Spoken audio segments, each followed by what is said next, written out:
probably noticed I don't feel about that war the way we were told we were supposed to feel about that war, the way we were ordered and instructed by the United States government to feel about that war. You see, I tell you, my mind doesn't work that way. I got this real moron thing I do. It's called thinking.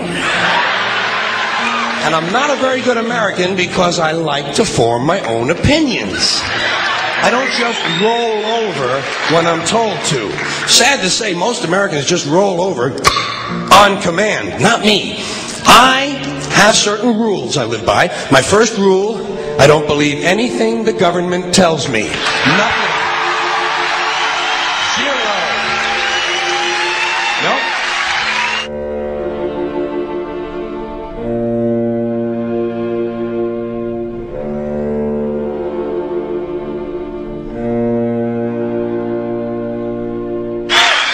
And I don't take very seriously the media or the press in this country, who in the case of the Persian Gulf War were nothing more than unpaid employees of the Department of Defense, and who most of the time function as kind of an unofficial public relations agency for the United States government.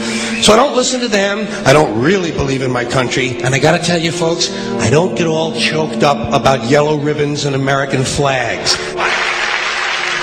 Now, to balance the scale, I'd like to talk about some things that bring us together.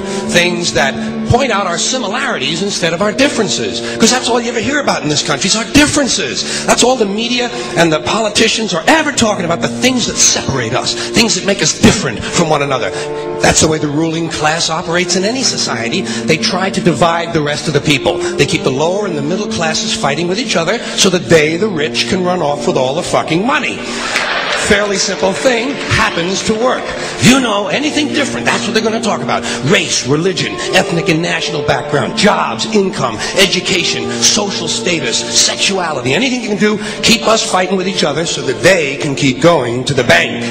You know how I describe the economic and social classes in this country? The upper class keeps all of the money, pays none of the taxes. The middle class pays all of the taxes, does all of the work. The poor are there just to scare the shit out of the middle class. Keep them showing up at those jobs.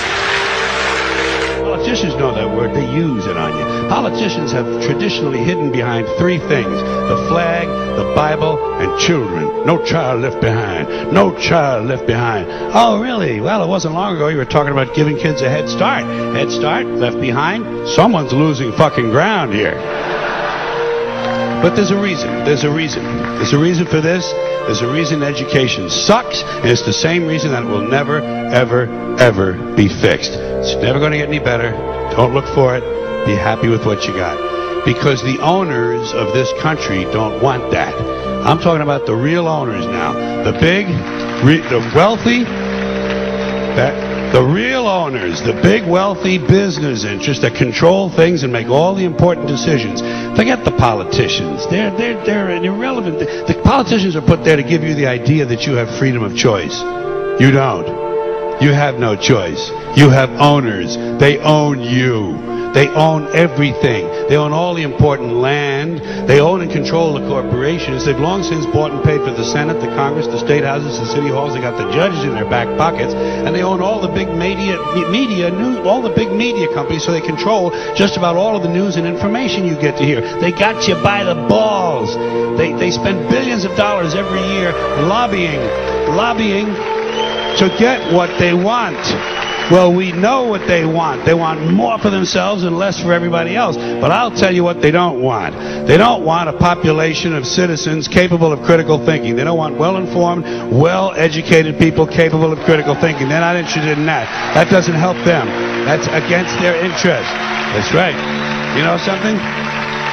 They don't want people who are smart enough to sit around the kitchen table and figure out how badly they're getting fucked by a system that threw them overboard 30 fucking years ago. They don't want that. You know what they want? They want obedient workers. Obedient workers. People who are just smart enough to run the machines and do the paperwork, and just dumb enough to passively accept all these increasingly shittier jobs with the lower pay, the longer hours, the reduced benefits, the end of overtime, and the vanishing pension that disappears the minute you go to collect it. And now they're coming for your Social Security money. They want your fucking retirement money. They want it back. so they can give it to their criminal friends on Wall Street. And you know something? They'll get it. They'll get it all from you sooner or later, because they own this fucking place. It's a big club, and you ain't in it. You and I are not in the big club.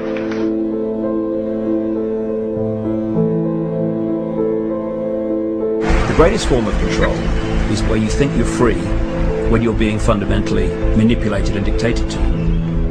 One form of dictatorship is being in a prison cell and you can see the bars and touch them. The other one is sitting in a prison cell but you can't see the bar, you think you're free. What the human race is suffering from is mass hypnosis. We are being hypnotized by people like this. Newsreaders, politicians, teachers, lecturers. We are in a country and in a world that is being run by unbelievably sick people. The chasm between what we're told is going on and what is really going on is absolutely enormous. The greatest hypnotist on planet Earth is a oblong box in the corner of the room. It is constantly telling us what to believe is real.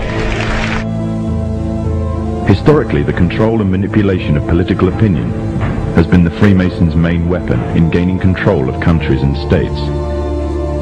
Once in control of the rulers and politicians of a country, laws and political structures could be changed in accordance with their agenda. However, since restricting the body does not necessarily mean restricting the mind, the Freemason recognizes that their plan for a global government hinges completely on subduing the masses to their agenda, and thus eliminating opposition to their cause. And the greatest threat to their plan, posing more danger than any army or law, is the threat of a free-thinking mind. In order to eliminate this threat and to achieve their objective, the Masons have set about the boldest plan ever devised: the complete control of every aspect of human life, your life. And the weapons they are using against you are in your very homes, entertaining you and your children, and gradually indoctrinating you without you even realizing.